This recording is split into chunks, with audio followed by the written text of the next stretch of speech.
Everybody, welcome to the Building Excellence Podcast. I've got the Teddy Owens on the show today. That's my dad. That's it. Yeah. The is my dad. Yeah, but really excited to have you on. I'm really excited to have people hear your story and a lot of the lessons you've learned as a coach, and then also being in basketball too. So, if you wouldn't mind, just go ahead and start us off. Give us a little background about growing up and what that was like, and go from there.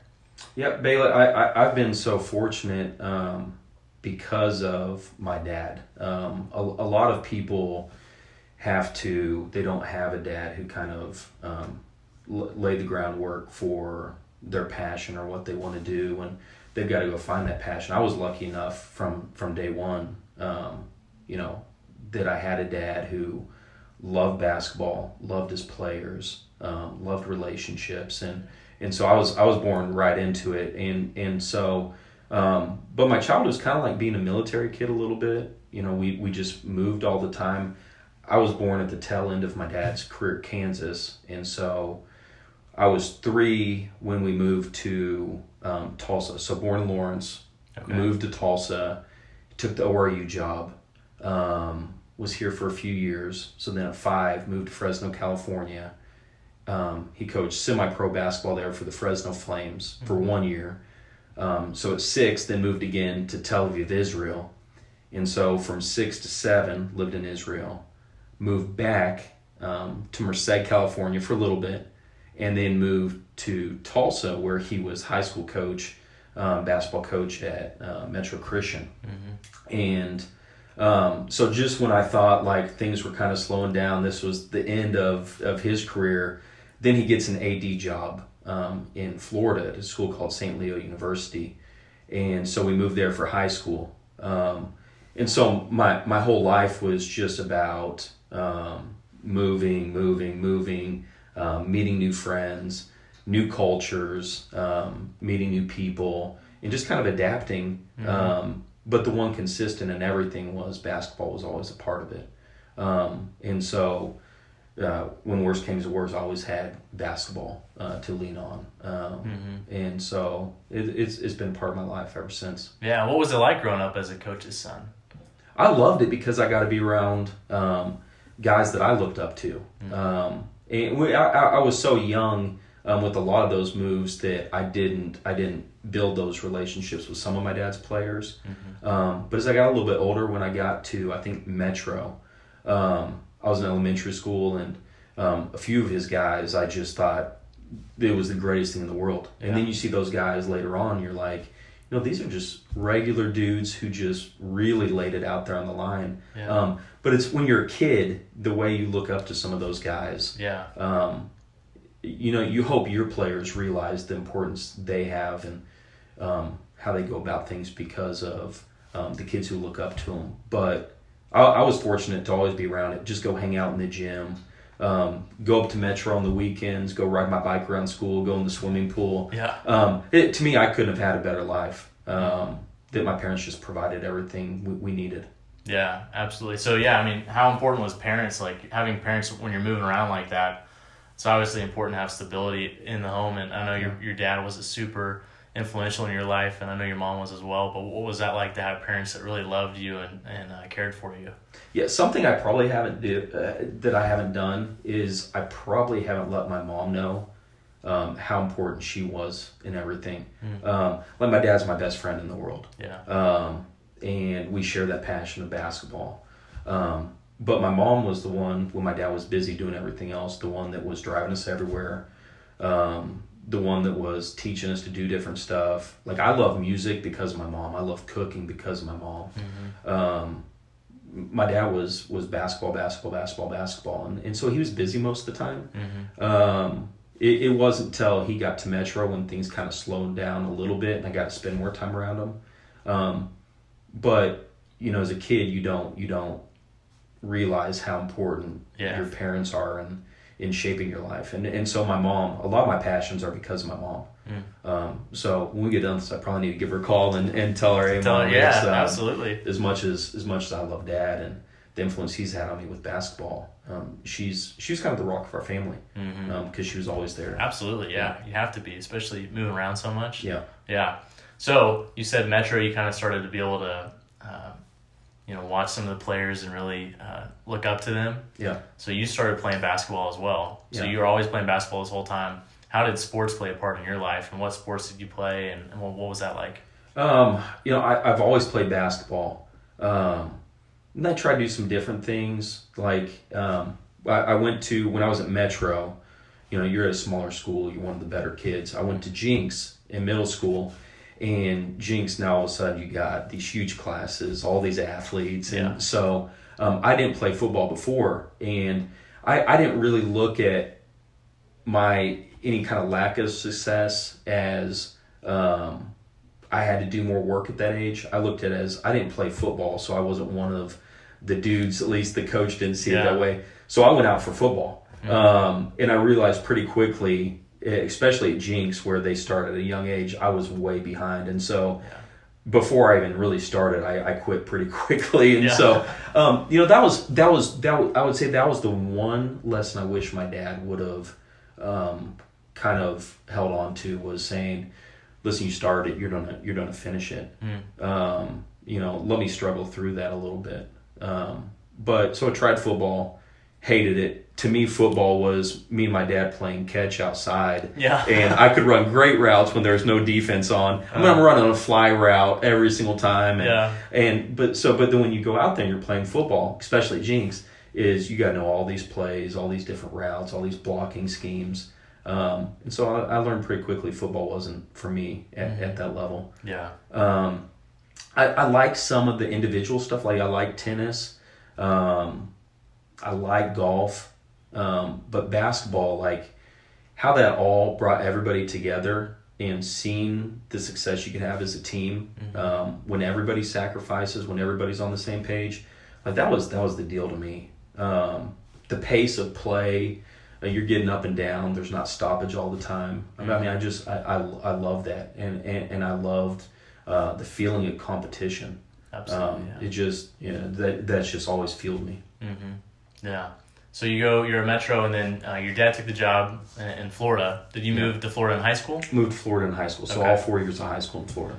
Was that a tough transition for you going from there, or was it kind of it was fine because you had done that kind of your life and made new friends and had that ability to adapt in that way, or what was that like?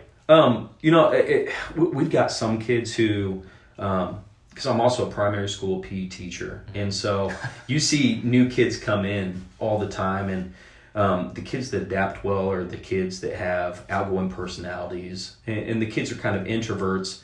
You kind of feel for them a little bit because their natural adaptation isn't talking to people. It's not being kind of a class clown or anything like that. Yeah. And so they've really got to work. I mean, I'm a clown. Like I'm a goober. I'm about to be 40, but I'm still a kid. Yeah. And so it was easier for me just because I'd gotten used to it. But I could always make friends easy because I'm pretty outgoing. Whether that's been bad or good, sometimes I've tried to get attention from doing stupid stuff back when I was in high school, but it always gave me a path in with people. To connect. Yeah, and basketball and playing sports is such an easy gateway to make friends, forming relationships and building teams. So how did you guys do when you were in high school? You have a pretty good team? Or? Yeah, we were good. I went to my last 2 years of high school, went to a school, and I took a tour of the school. And one of the first things they did was they took us into the choir room. And the lady who was giving the tour said, this is really big at the school choir. All the basketball players play. And I'm like, I don't know if this is the place for me. Like this is... Everybody's in choir. This kind of like this maybe like a little bit of a weirdo school. Yeah. And then I realized, no, the kids are just doing everything. It's kind of like at Holland Hall. Yeah. The more you do, the better it is for the whole school. The more you can build community, the more you're in. Like at Holland Hall, kids are playing 3 sports a lot of the time. And so I think the more you're involved in, the more you can build that community. And so we were good. We did a little bit of everything. We played basketball. We hung out together, smaller school. We sang in choir together. We had a small lunchroom. Like it was packed in. So, you're kind of forced to talk to each other a lot. You did a lot of stuff together. You built relationships together.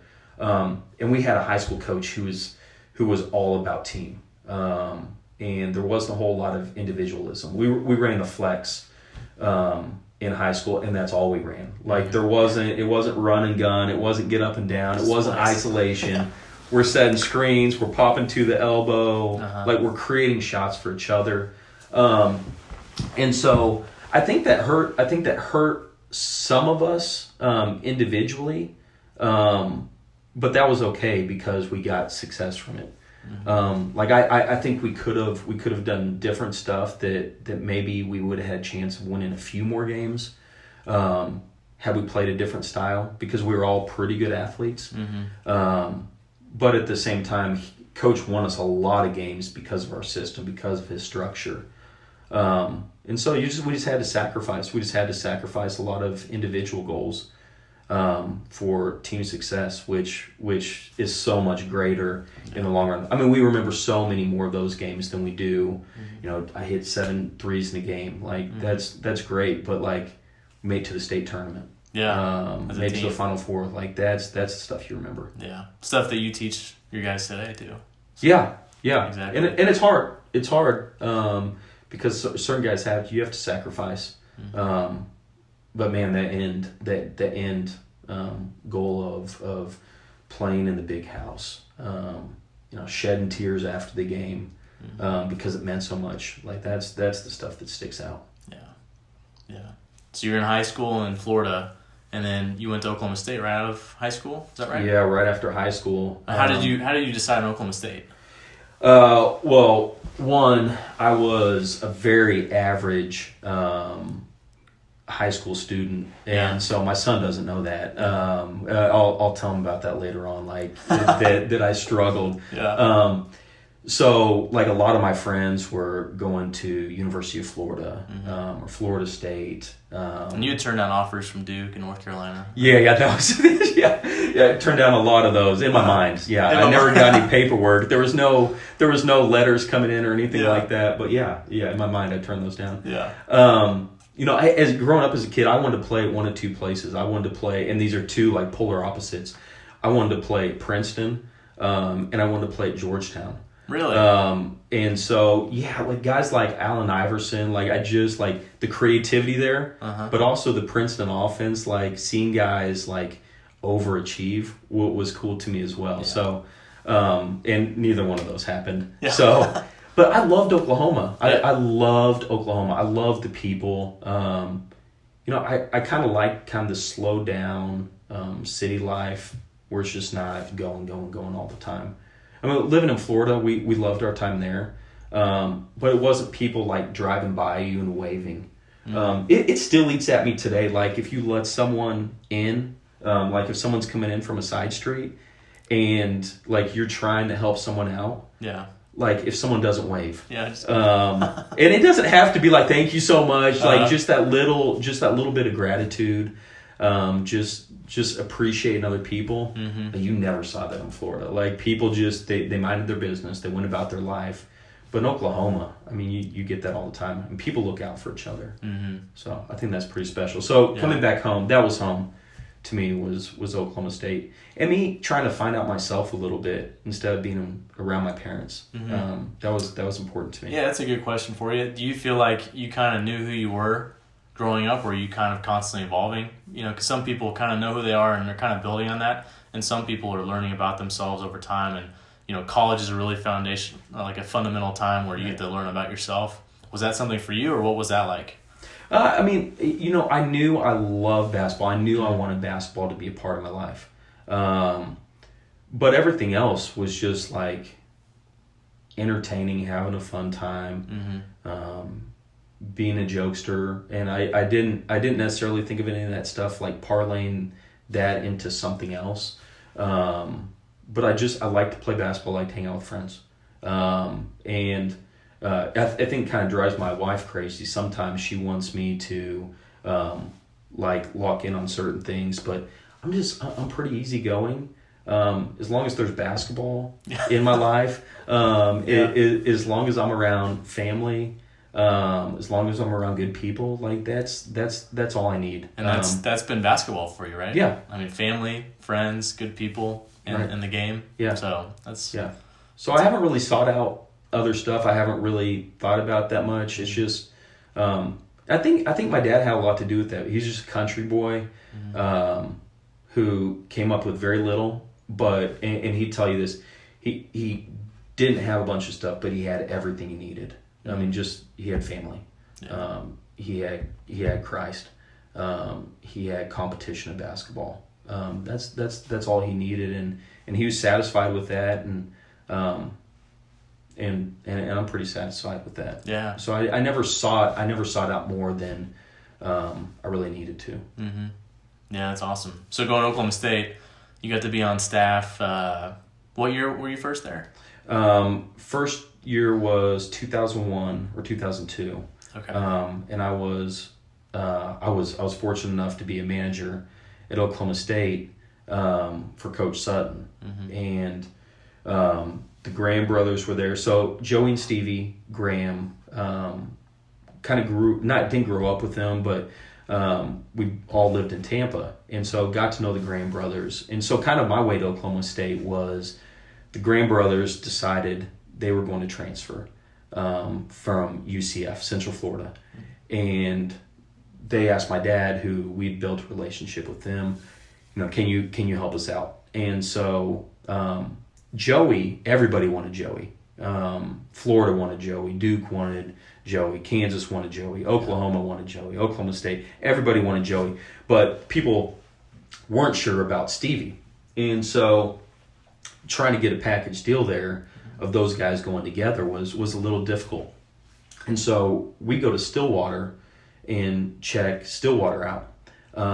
And Brooks Thompson, who's still on the staff at the time, he's at Eskimo Joe's, and he meets the guys, and I mean, just awesome, great personality, super outgoing. You're eating cheese fries, talking to Brooks Thompson like it's perfect. Yeah. Then Sean Sutton, who's at Texas Tech now, he comes over to lunch, and he did a great job with the guys. They meet Coach Sutton. He did a great job with the guys. Glenn Cyprian, does a great job with the guys. And it just felt like a family atmosphere. And so they end up there. So I end up being a manager at Oklahoma State. And being a manager is like one of the worst things in the world and one of the best things in the world. Because managers get almost no love. Yeah, a lot of work. I mean, it's a lot of work, very little love. And so if you're not mature enough to handle that and understand, like, there's a process behind it. Like, if I pay my dues, I'll get an opportunity in coaching, maybe in college, hopefully in college. And so I didn't necessarily see it that way at the time. Like, I was in college to kind of have fun, hang out, play a lot of Tiger Woods golf. Yeah. A lot of Tiger Woods golf. And then my extra time was just kind of going and helping the coaches out. Like, you had to run a coach to Tulsa because you couldn't fly out of Stillwater.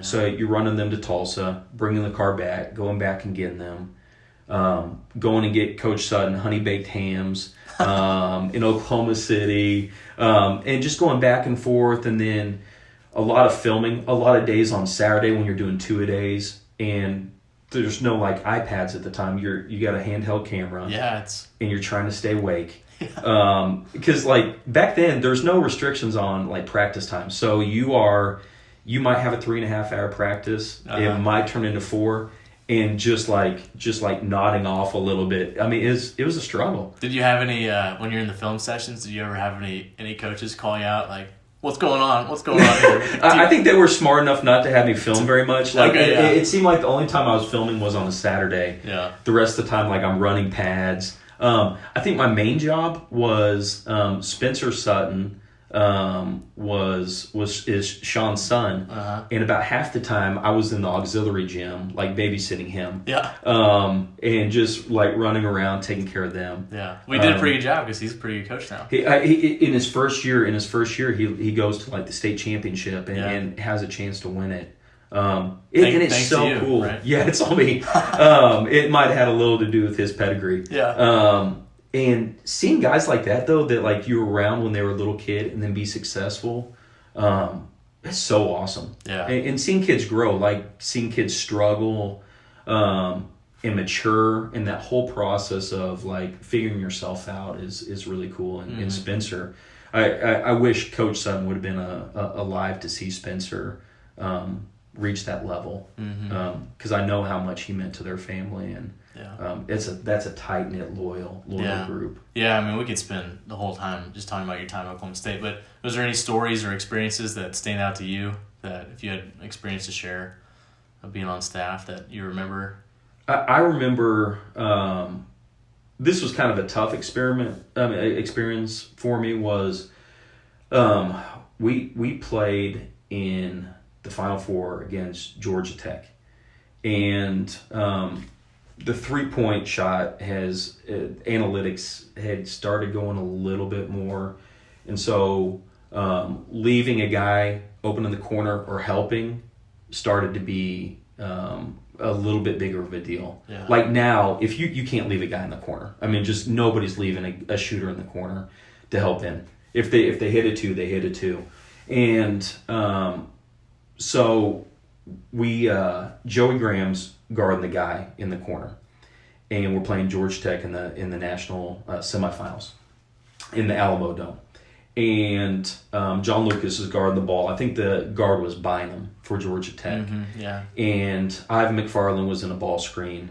They had this big center, this big like curly headed center. Yeah. I can't remember his name. He was tall, like from he was like from Snyder, something like that. Yeah. I don't know. So we get caught in a ball screen, and I think our coverage on that game was to go under and hug the ball screen. And I've never, I don't like that way of covering it, but that's the way we chose to cover it. And like nobody's ever done a question defense at Oklahoma State. Like Coach Sutton's like the master of defense. Yeah. So for me, it's just not my preference. So anyway, so they get the corner. We don't fight through it. We don't hedge it. And so Bynum gets downhill. Well, Joey stays out in the corner and hugs the corner, doesn't leave the corner. Bynum gets downhill, hits a shot to give them the lead. They win, kind of right at the buzzer. Yeah. And the next day, we watched film, and the coaches were really hard on the guys, and it was tough because I think they had so much loyalty and so much love for Coach that they wanted Coach an opportunity to win the national championship. And so I think that's where their frustration came from, was you guys didn't play your best. There was some selfishness there when you guys played, and so it really laid into them pretty hard. And I was like, I'm sitting back there and I'm just like, this isn't it. I mean, it just didn't feel good, because what we accomplished was incredible. Yeah, tremendous. But at the same time, I got where they were coming from a little bit, because they wanted Coach towards the end of his career to win a national championship. And so that kind of left a bad taste in my mouth a little bit. And, so at the end of the year, I decided, I want to get back into high school coaching. Being a manager was good, but I wanted to be on the floor. And that kind of came back later on, when I was at Nebraska as a Dobo. Was as director of operations, you're doing a lot of stuff except for coaching. Yeah. And so after 4 years, I'm just like, I can't do this. Yeah. I can't do this anymore. I need to be on the floor. And so when I got an opportunity to get back into coaching, I did it as soon as possible. And so, but there's a lot of people excel at different things, and there's a lot of people who, like my father-in-law would tell you, the first thing you need to do is provide for your family, whether you are passionate about what you're doing or not. But to me, I think you can do both. I mean, at least if you're afforded that opportunity, one, you need to provide for your family. But if you can do what you love and you can provide for your family, there's nothing better. And so I'm at Holland Hall. My kids are in school there. I get to see them every day. I get to watch them grow up, and I get to do what I love. I mean, it's just, there's nothing better. Yeah. Yeah. So you got out of working at Oklahoma State, got into high school. You were at Edison, correct? Yeah, my first job was at Edison. Edison High School in Tulsa. Yeah. And then how long were you Let there me backtrack. I'm sorry. I was Yeah, at yeah. Metro first. I was at Metro first, working for Will Reese, who I Okay. think is one of the best dudes in the world. And so kind of learned from Will Reese. It was how to love guys and coach guys at the same time. And that was, my dad was I learned a lot from him, but Will Reese, seen it from someone different. I learned so much from him, seeing how you can have that balance, and you don't have to scream at guys, you don't have to yell at guys. If you love guys, if you just hold them accountable, if you're honest with them, but you have a lot of grace and you have a lot of love, like, you can be successful. Yeah. So then after that, Edison with Michael Parrish for a year, who I think the world of, and then David Crines gave me an opportunity at Holland Hall to come on there as an assistant for 1 year, and then Coach Grober, Sparky Grober, took over for Coach Crines. I got to spend 2 years with him, which was really cool. Yeah, absolutely. Yeah. So you go from Holland Hall and then you go to Lincoln, right? Yes. That's how that works. So graduated, got my first job at Lincoln Christian, and was lucky to slide into a spot that had some good athletes and good players, and had our best player was Clay Wilson, who went on to play at Princeton, and so had success there for 3 years, and then from that, and this is where my dad, him being a college coach and him having connections, helps pay off, is Coach Kruger gets the job at OU, and I'm able to get on there with Coach Kruger. Mm-hmm.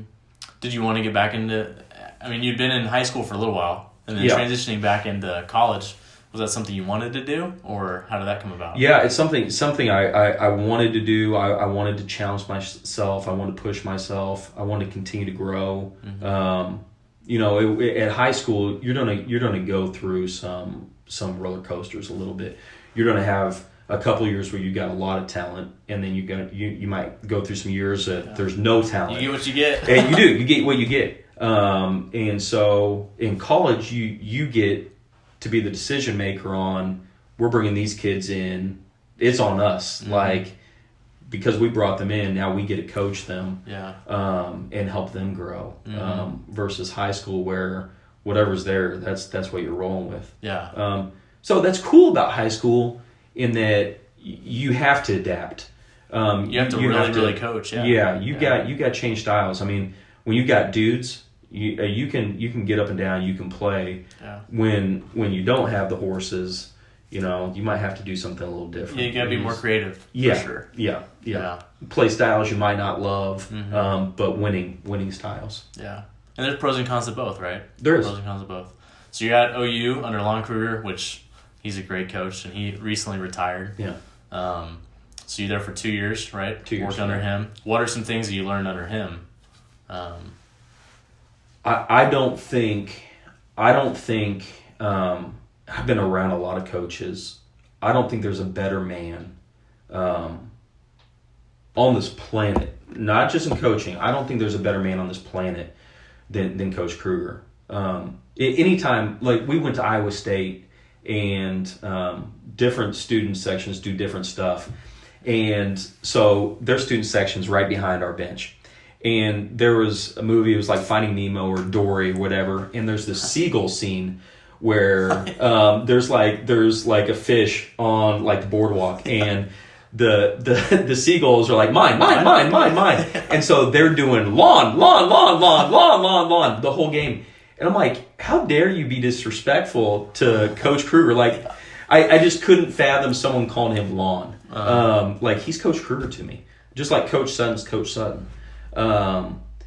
He made an emphasis every day to touch base with every single one of the players, and he wanted them to come in, whether it was an hour, 5 minutes, 1 minute, just come in, say hello, because he understood the importance of relationships.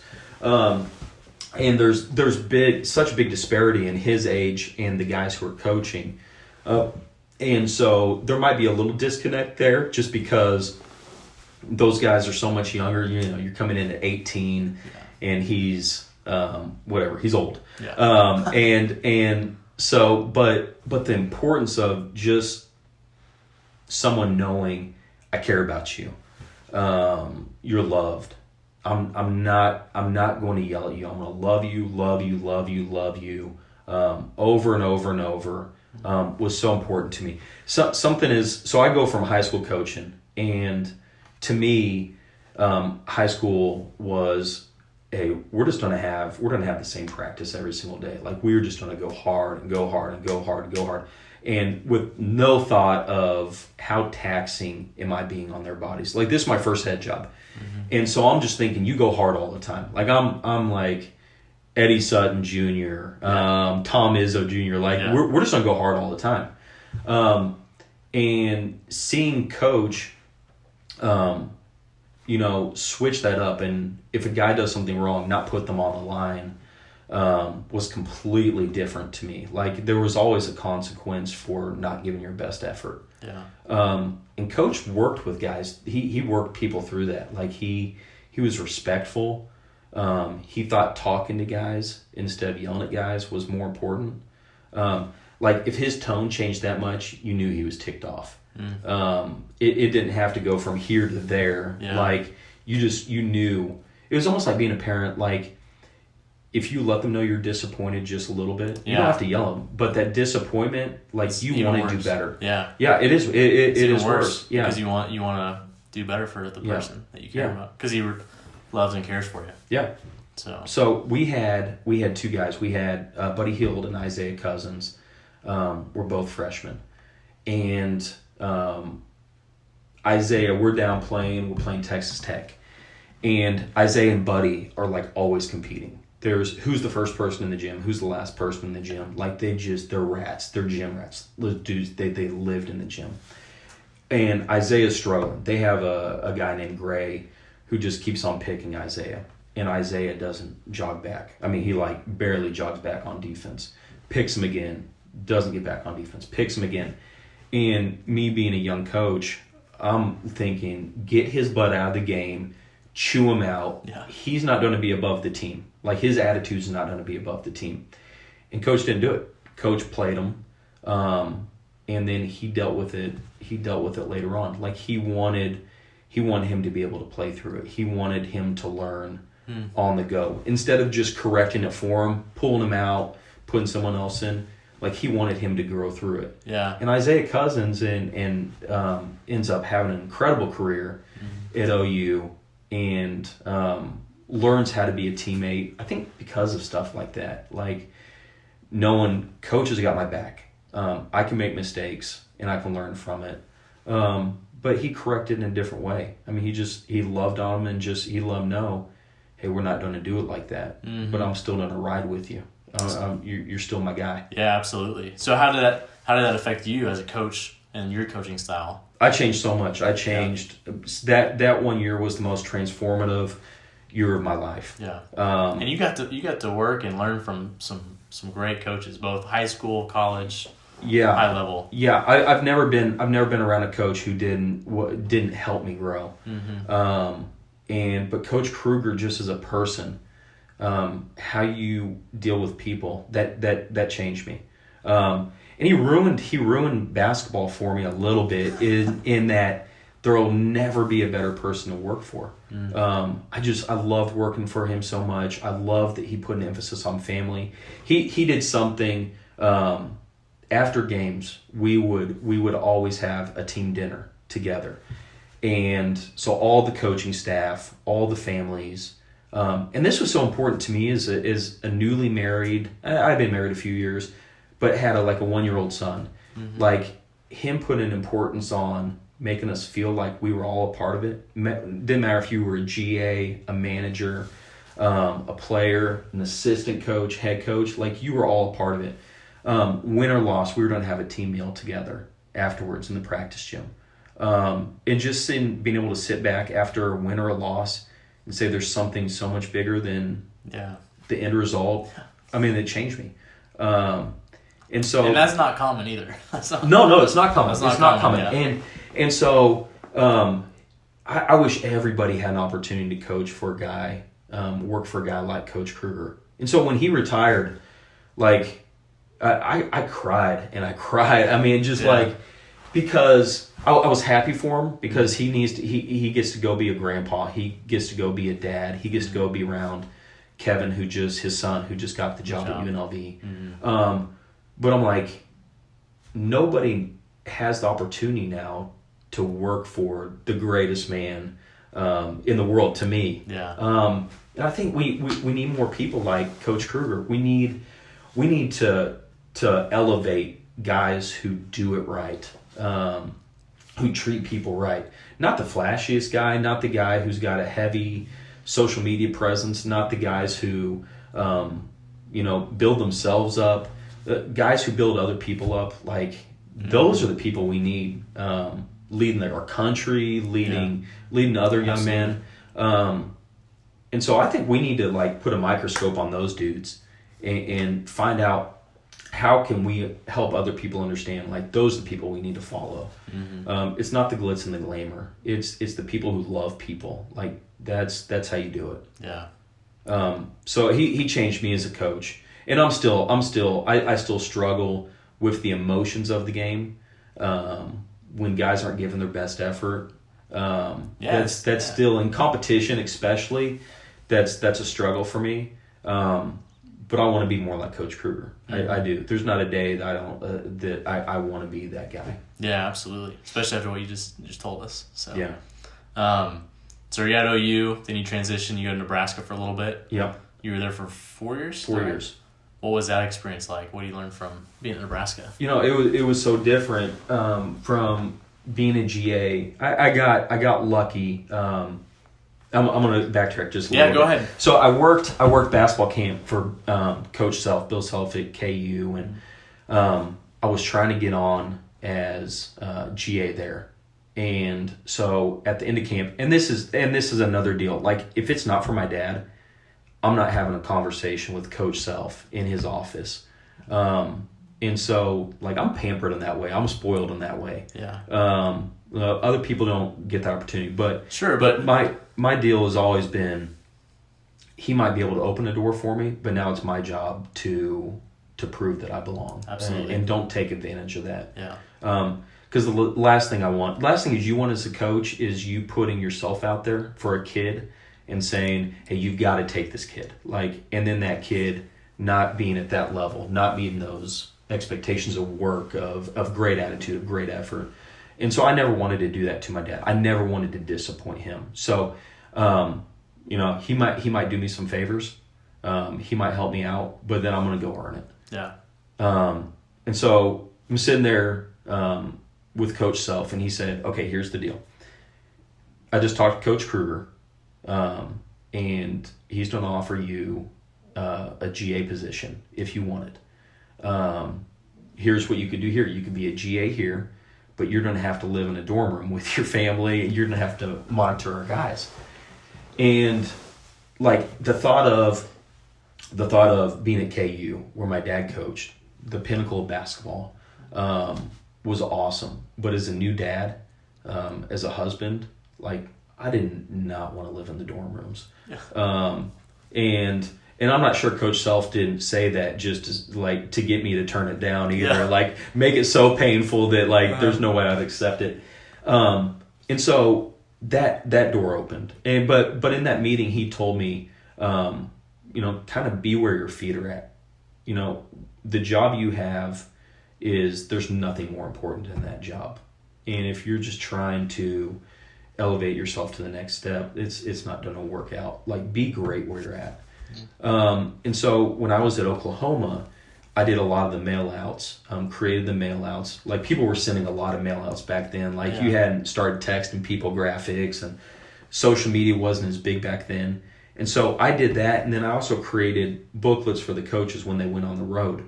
And so I became a pro at that.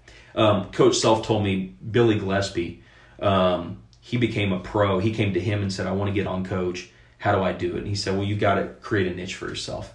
And so he went and he was a great overseas evaluator and kind of cornered the market on that, was really good at that niche.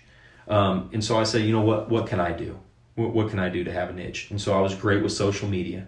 I was great with making these recruiting booklets for the coaches. Because the coaching booklets, they cost like $400 for a coaching booklet. Yeah. So I wanted to make it great for them. I wanted to organize it for them. And so Coach Kruger takes the recruiting book that I created on the road, and he's sitting next to Tim Miles, who had just gotten the Nebraska job. He said, "That book's awesome. Where'd you get it from?" He said, "Well, my GA, Teddy Owens, made it." He said, "Well, I wonder if he'd be interested in a job." And so that's how it started, being really good at a niche. Mm-hmm. And it opened another door that my dad did not have to open for me. Yeah. And so not taking advantage of that really, really helped me out. And so I got to get on there and as a director of ops. And that job, kind of like being a manager, you're doing a lot of stuff, especially if you want to be a coach. You're doing a lot of stuff you don't want to do. Yeah. You're going over all the travel. You're booking all the flights. You're getting all the meals. You're over academics.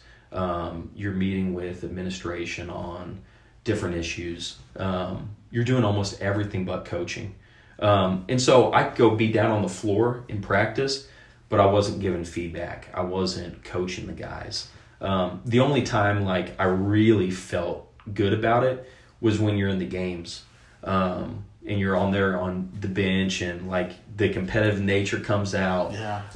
That was the only time I felt like I was really, really basketball was going on. The rest of it, I was doing stuff I didn't want to do, and I struggled with that at times because in the back of my head, I'm always thinking, I want to be a coach. I want to be a coach, instead of just being great at that, and just knowing that if I'm great at this, then the coaching deal will take care of itself at the right time.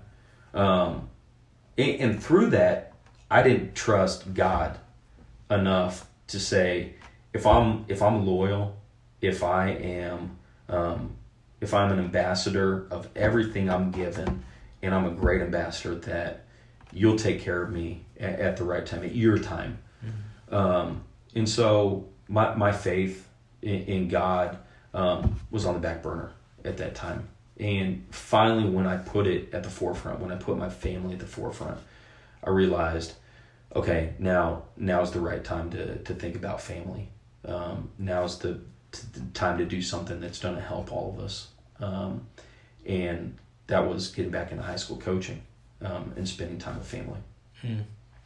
So transitioning from that, you got into high school coaching. How did the job that you went out to happen? How did that all unfold? Yeah, so it was weird. So I was talking to Sean Sutton and Scott Sutton about an opening they were having at ORU.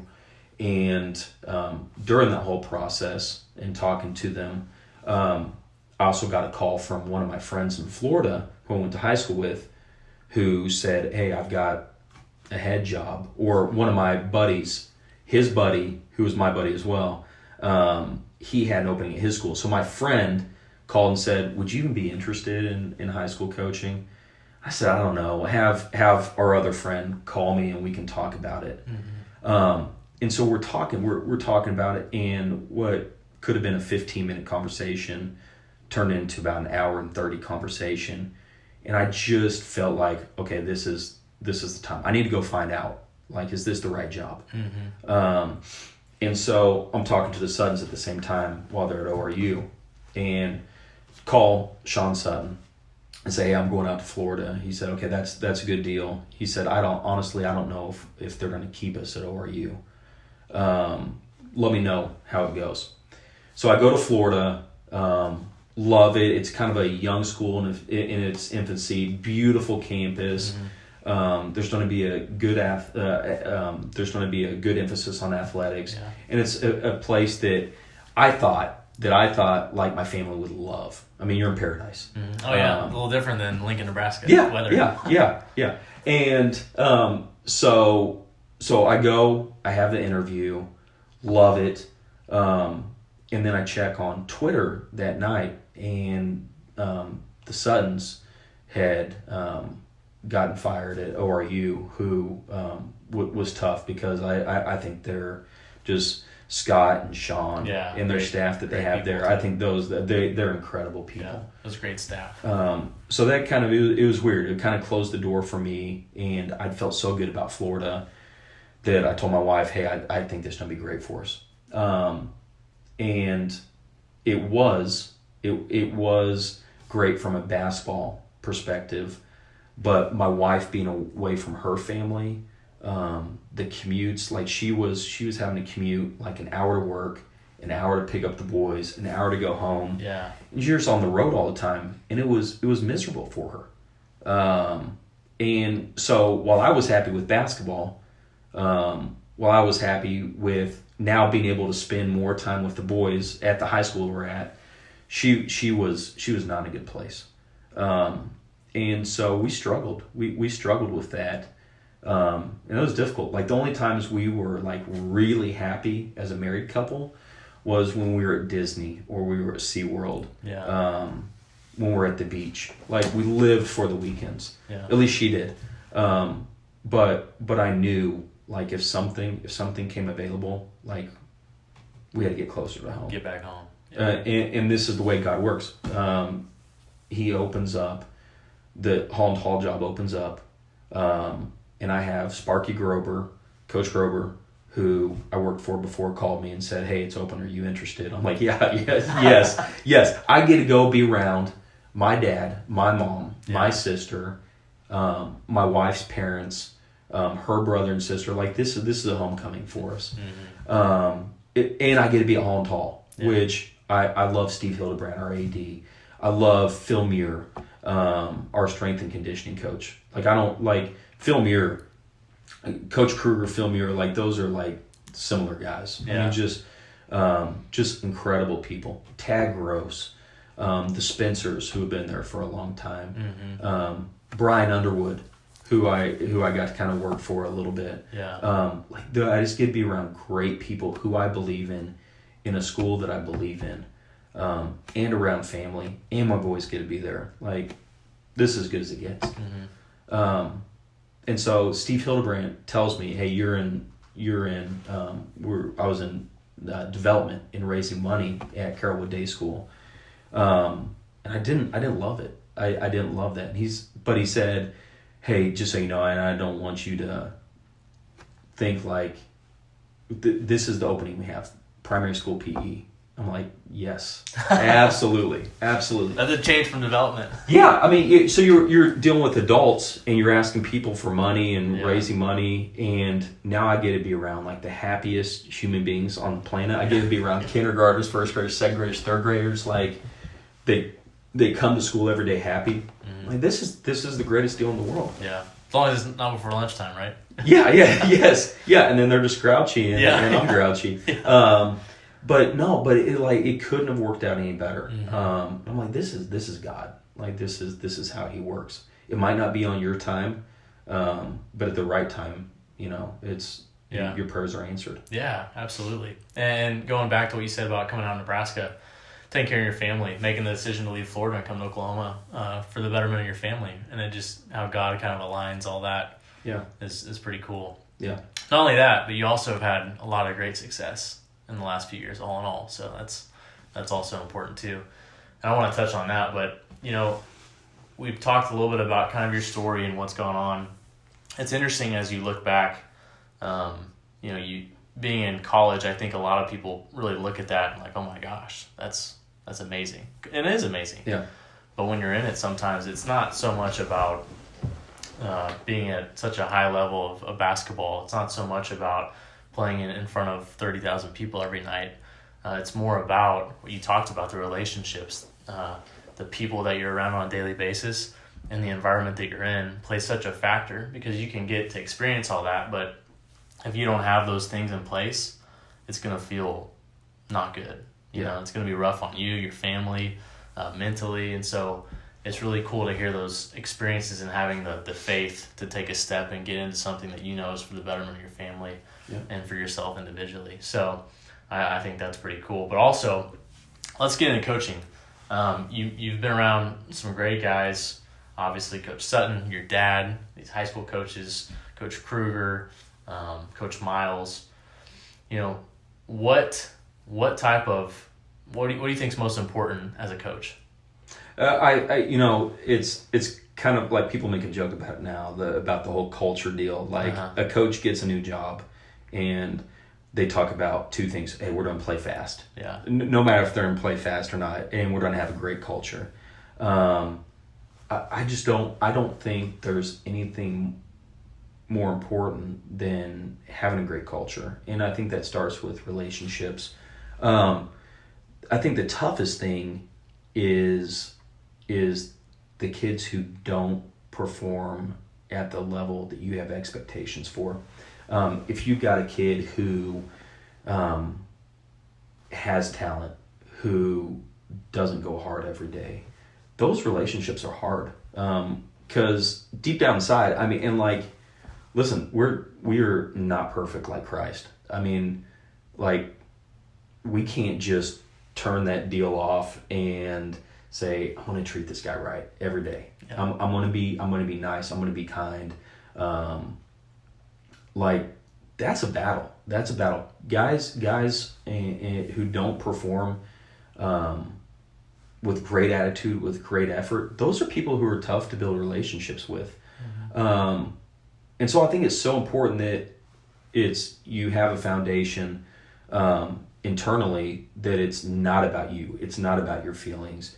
That it's about, if I try to be Christ-like, I'll find a way to reach that guy. But if I let my ego take over, if I get ticked off because I'm spending 2 hours of my time to get you better and you don't want to do it, and you care more about yourself than your team, if I can't take that away, I'm going to be a bad coach to that dude.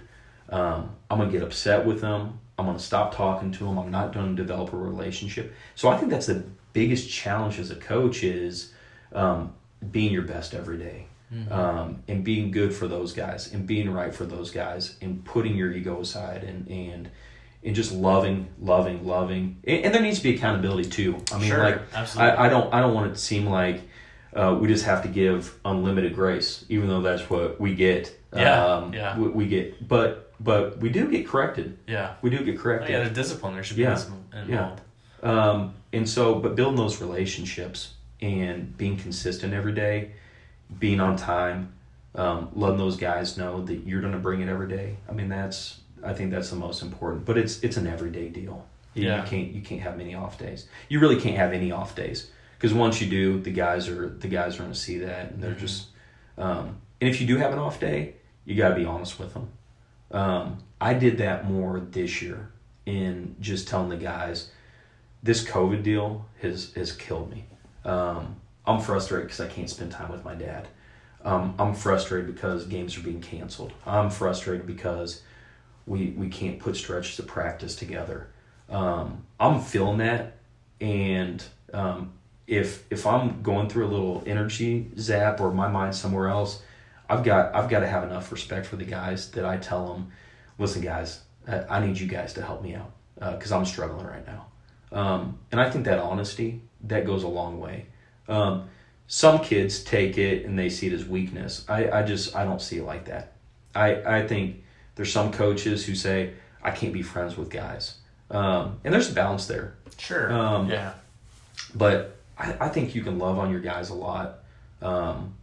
And I think if you do, then they're more open to your coaching, especially some tough coaching at times, and that honesty that you can have with them. Yeah, you gain respect. Yeah, right. Just like you talking about Coach Kruger.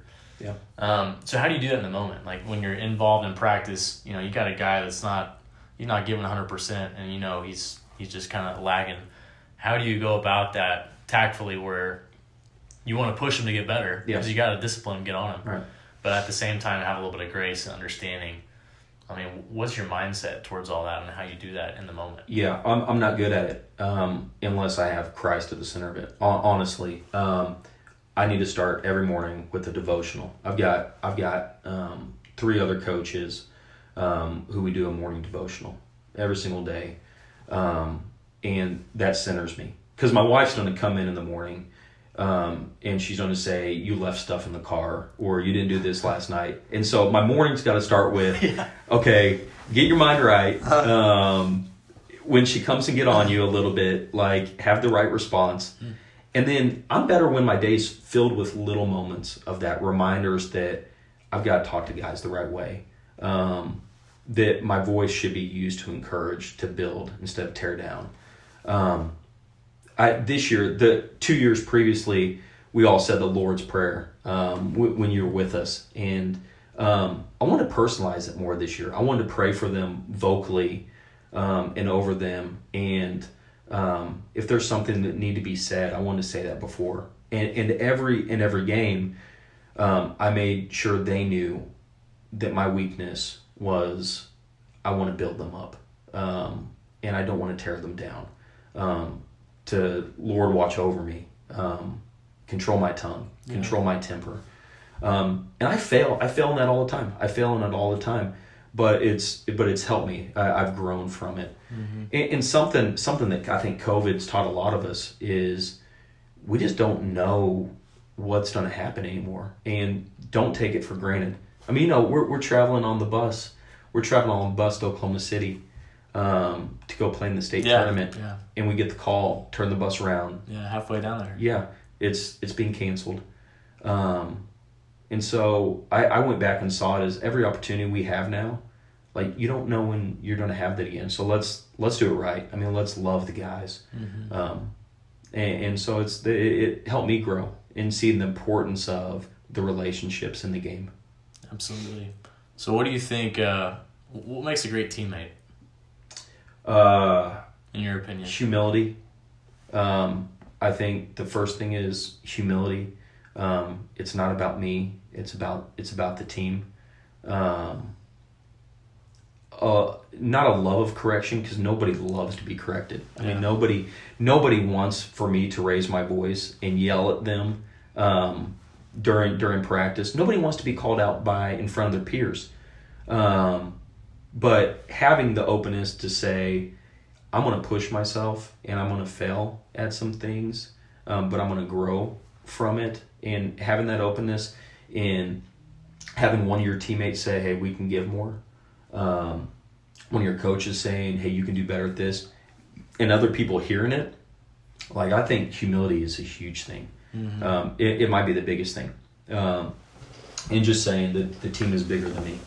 And I owe it to my teammate to give more than I might be expected. I'm just going to, every day, I'm going to make my masterpiece for these 2 hours.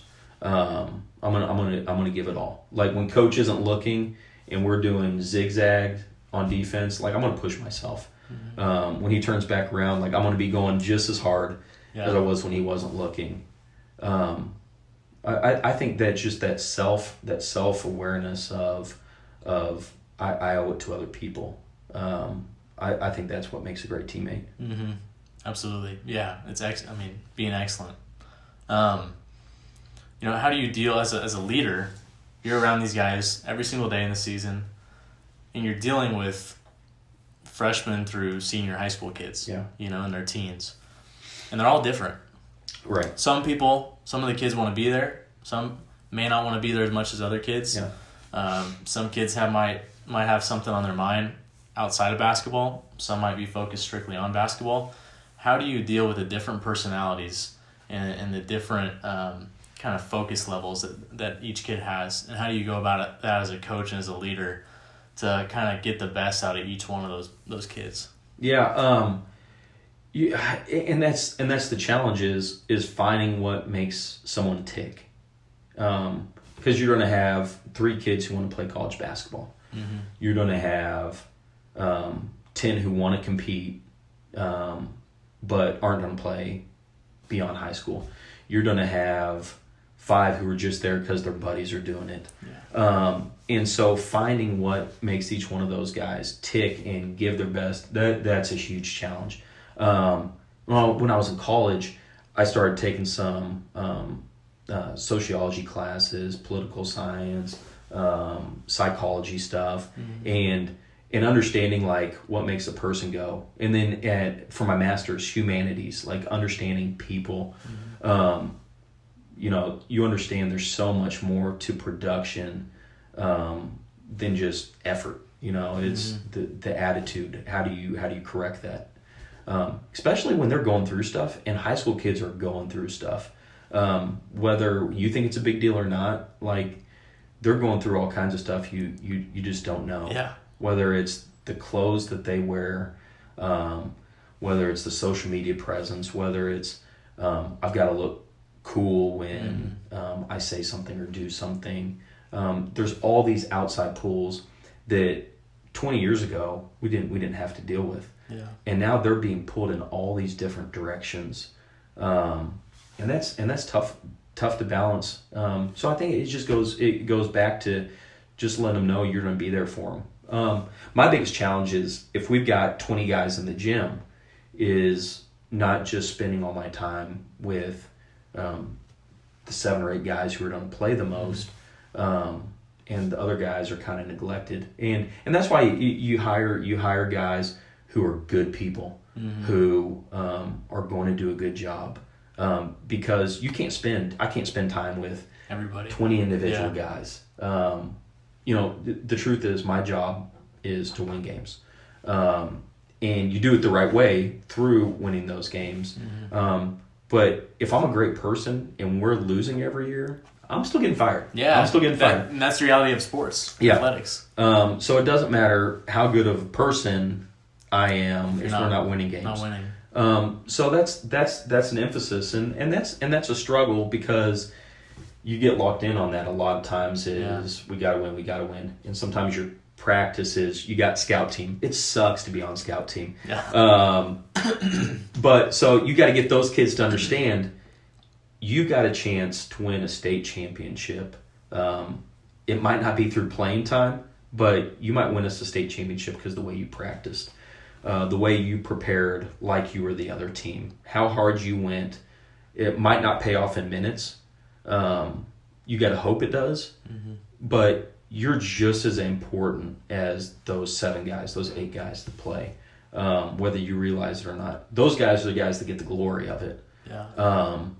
But your success is defined differently. You know, everybody thinks, okay, those 7 guys, those 8 guys were successful. No, it was those 20 guys. They were successful. It's just measured in a different form than a worldly form to us. And so finding ways to make them tick. Again, really getting to know them. That's the challenge. Yeah. Because then you can make them go. But some kids, it's really difficult. Yeah. I think we've all been around it. Is some guys just have a different pulse than we do. And to me, I don't understand how you never. There's times you just don't go hard. I just do not. I can't relate to that in competition. I get. You know, like study. Like if I'm in school, my study habits they sucked. And so, well, what did I get out of it? I got like B's and C's, occasional A's. But my preparation, because my preparation stunk. You know, that's what I get out of it.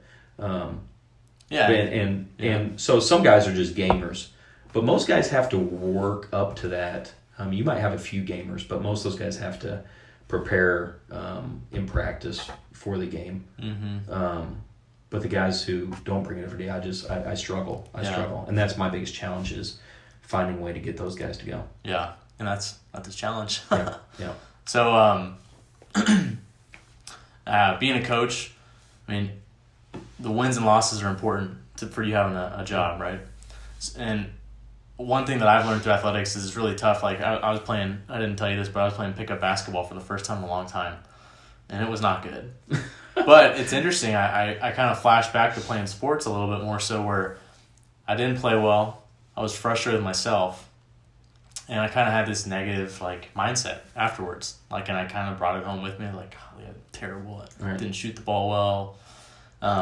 So your identity gets wrapped up in wins and losses. And I think for athletes, for anybody, whether it's submitting a good business proposal, making a deal, like if you don't achieve certain levels of success, you take it out on yourself, and that's kind of wrapped up in your identity. How do you stay out of that as a coach? Because I know it's so challenging to try to get out of that. Yeah.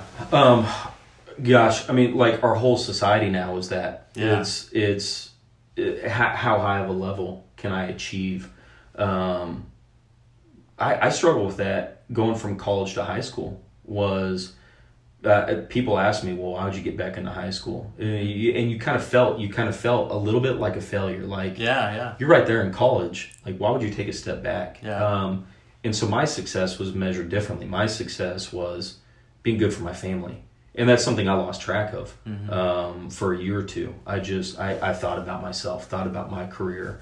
And so finally when I realized this is the important deal, like that's when it changed for me. And I've never been more content.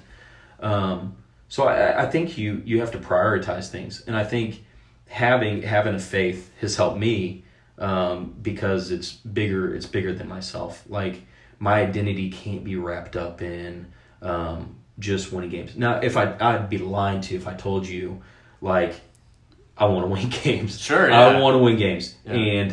and I love. I mean, people love being praised. Nobody doesn't love, like, hey, babe, man, you did a great job, man. Yeah. That was incredible. Oh yeah. Like nobody dislikes. Nobody's like, don't tell me that anymore. Yeah. I mean, we love that. We love that. We're human. But if that's the most important thing to me, the praise and the accolades, the other stuff's going to go at the wayside, and the important stuff is going to take a back seat. So now it's, and I struggle with this, is when I come home, am I giving my best to my wife? Am I giving my best to my sons? Because that might only be 2 hours of my day that I'm like with them, or it might be 3 hours, whatever it is. The majority of my time is going to basketball and winning games. But am I successful at building young men?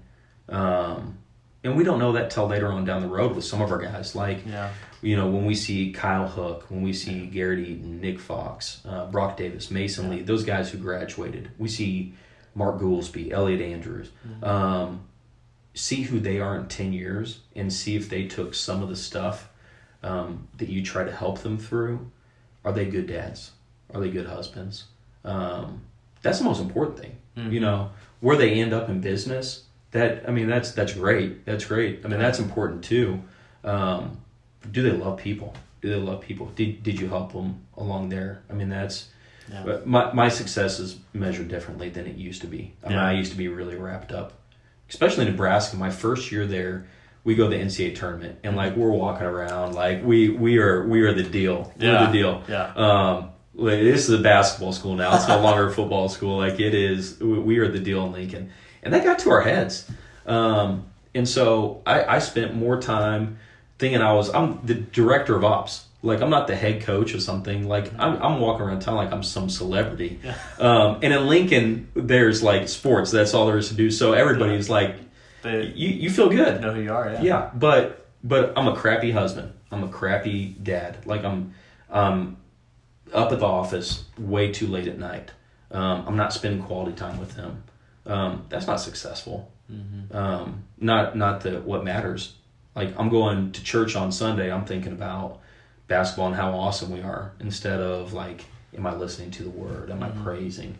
And so you can lose track of that pretty quickly if your successes are measured in just the money you make, in just the level you're at. Yeah. And so I struggled with that for a while, but when I got it corrected, I saw things differently. Yeah, no, that's great. So real quick, I want to touch on when did faith, like how did faith get woven into your life? How does that play a part? It was always a small part. I think something my dad struggled at and something he came back later to was we went to church a little bit, but I wasn't in Sunday school a lot. I wasn't in youth groups. I just didn't do a whole lot of that. And he was so busy in college basketball that and when he was an athletic director at St. Leo, that, I mean, you know, we didn't go to church 100 times. I didn't not know about Wednesday church at all until I met my wife. Like, I didn't realize that people actually went on Sundays and Wednesdays. But my dad always had a faith. My mom always had a faith. But it wasn't like a real part of our lives. Like, it was just kind of in the background. We were casual Christians. And so later on in life, you know, when I went to college, I started seeing my dad's faith play out. He moved back to Tulsa after I moved back. And he started going to, he was going to First Baptist downtown. And Darren Spoo's the pastor there. And he did a weekly lunch deal where he kind of preached the message that he had preached the Sunday before in kind of a more casual environment. And I saw his faith grow. And I understood how important it was to him. And I've always wanted to be like my dad. And so it started becoming more important to me. And it started, I started seeing when I had more faith, you know, I had more success in relationships. I was more grounded. I was a better coach. I was a better friend. I was making better decisions. And so just seeing it through somebody else, seeing it be cool to somebody else who I thought the world of, my dad, made it cool to me. And so I think, you know, when Christ is cool, you know, when Leighton has friends in the car now, he wants me to listen to rap music. And so, like, and sometimes we do, but it's usually Christian rap, or it's like bleeped out. Like, I'm trying not to listen to bleeped out stuff, but I'm trying to play more Christian music for him, and he understands, like, I love God.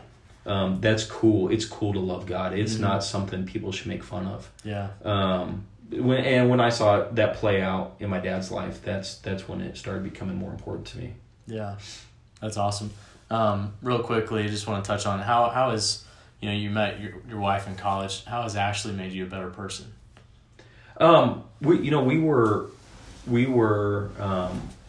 I fell in love with Ashley, but I also fell in love with her family because they were good people.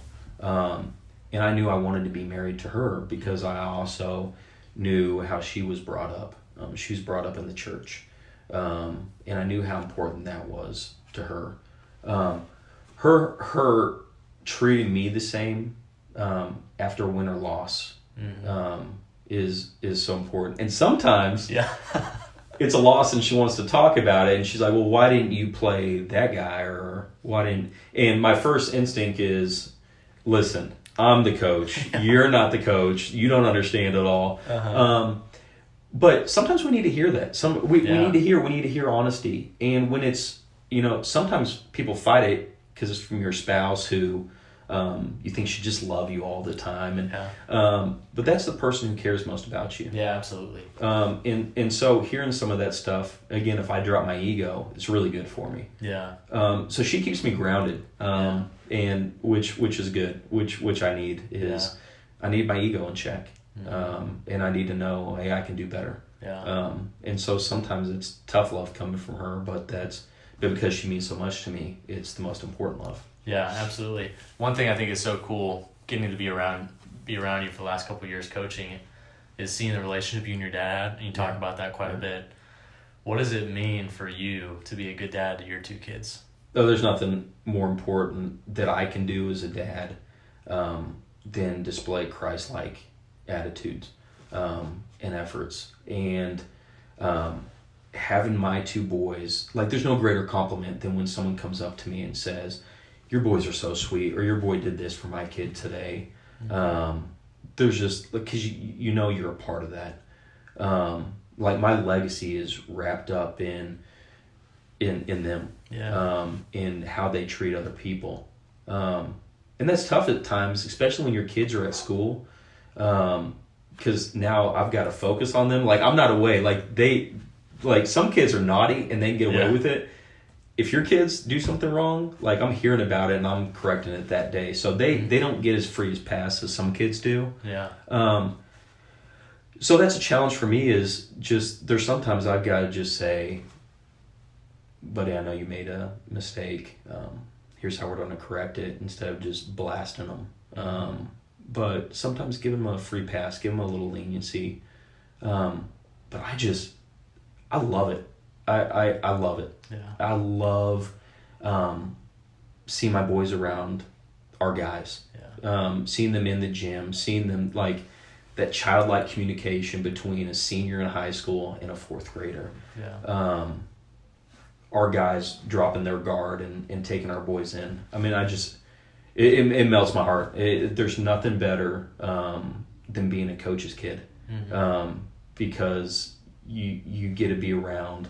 You get to see, my boys get to see me at, besides when I'm just around them, at meet my happiest, at competing with those guys, seeing those relationships build. They get to be around our guys who just love on them, and we've had such good guys. Yeah. Relationships that have helped me. My boys have helped me develop relationships with our guys, because the way our guys have treated the boys. It melts my heart. It makes me remember that's someone else's kid. Yeah. I think that's the biggest reminder to me in coaching, is that's somebody else's kid, and they're looking at me to take care of them. How can I help that kid develop? Because they entrust me to them for the next few years. Yeah. How can I love on them? How can I make that kid like my own family? And it's a struggle. It's a struggle at times, but it's so rewarding. Yeah, that's a great perspective. Yeah. Yeah. Real quick, because we want to get you out of here, but got a little fire round for you. Yeah, let's go. Yeah. So we'll just say a sentence and you can finish it off. Okay. You can do anything if. You have great attitude, you have great effort, and you have faith. Focus is. Focus is doing something you might not want to do when it needs to be done. Just locking into what's most important. Discipline comes from. Oh gosh, same thing. Discipline comes from doing what you don't want to do when you don't want to do it. Laundry, dishes. Yeah. But it's an everyday deal. My mission is creating, helping to lead our boys to Christ. Making sure they display Christ-like attitudes. Awesome. Love others. Yeah. A few final questions is, how do you want to be remembered? Loving others. Yeah. Loving others. Being authentic. Not using young men to win games. My dad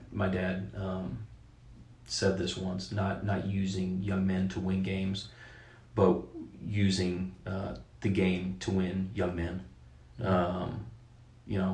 We coach basketball. We do it because we love competing. We do it because we love winning. But the ball stops bouncing at some point. And how did you make an impact on their life outside of just winning games? Yeah, that's awesome.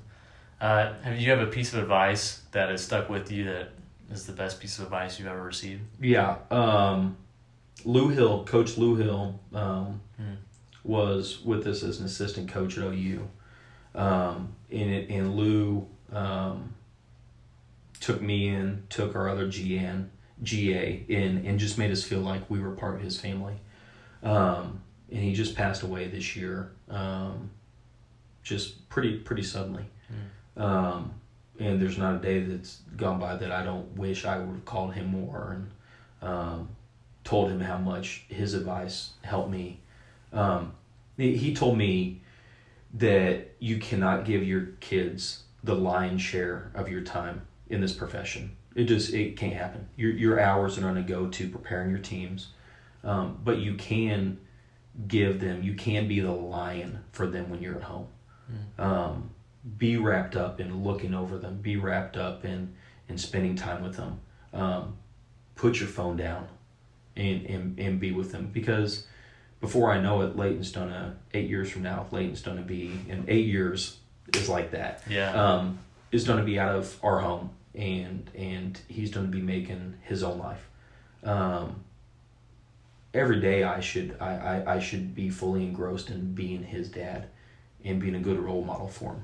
Mm-hmm. And so that's what Coach Hill taught me was you can be a lion for them every day. Yeah. And there's no reason to be anything else. Yeah, and it goes back to what you said, be where your feet are. Yeah. Right? Yeah. Be in the moment. Yeah. So what does building excellence mean to you? And how would you define that? Yeah, building excellence. I think every day, our staple as a program is two things. And we fall short of this. But having great attitude, having great effort. If you do those two things, you're going to fail, right? You're going to fail a lot. A baseball player who has a 300 percentage is a great baseball player. In the major league, that's like a 15-year career. Yeah. You're failing 70% of the time to get on base. How you have a perspective on that, how you say, I'm going to come back, I'm going to lock in, I'm going to give my best every day. Like that's what makes you. That's what excellence is taking what's inside of you, and being disciplined, having humility, having great attitude, have great effort. Like that's excellence. It might not be measured. The success might not be measured in the same way other people measure it. Mm-hmm. But knowing that you gave what you had, that God gifted you with something and you took advantage of that, like that's excellence. And that might mean you are like the manager of Quick Trip. That might mean you are the CEO. But that might be God's calling where God wants you. Mm-hmm. And as long as you can understand that, like it doesn't matter. As long as you reach it the same. I'm a PE teacher. Like I could be in college basketball, but